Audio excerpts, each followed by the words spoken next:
हिंगोलीतून एक दुर्दैवी घटना समोर आली असून जिल्ह्यातील माळशेलू या ठिकाणी आज दुपारच्या सुमारास शेतात काम करण्यासाठी गेलेल्या व्यक्तीचा मृत्यू झाला. उन्हातून कामावरून घरी आलेल्या व्यक्तीचा उष्माघाताने मृत्यू झाल्याची घटना समोर आली.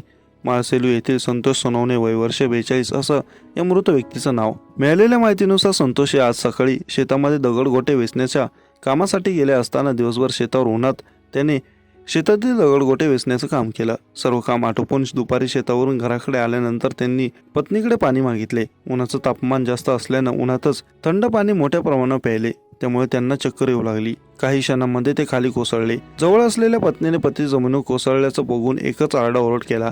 आरडाओरडा ऐकून गावकरी धावत आले. तत्काळ गावकऱ्यांनी हिंगोलीमध्ये जिल्हा सामान्य रुग्णालय उपचारासाठी हलवले असता डॉक्टरांनी त्यांना तपासून संतोष सोनवणे यांना मयत घोषित केले. मागील काही दिवसापासून गावांमधील विद्युत वीज बिल न भरण्याच्या कारणावरून माळशेलू गावातील अर्ध्या गावात विद्युत पुरवठा बंद ठेवण्यात आला आहे. सोबतच संतोष यांना वेळेवर पंख्याची हवा मिळू शकली नसल्याने मृत्यू झाल्याचा आरोप देखील आता नातेवाईक करत आहेत. संतोष सोनवणे यांच्या मृत्यूमुळे गावावर शोककळा पसरली.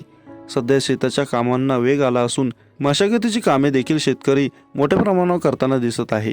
उन्हाचा पारा 42 पर्यंत वाढला. यातच शेतकरी आपल्या शेतातील कामे उन्हात देखील करत आहेत. यामुळे अशा घटना वाढत आहेत.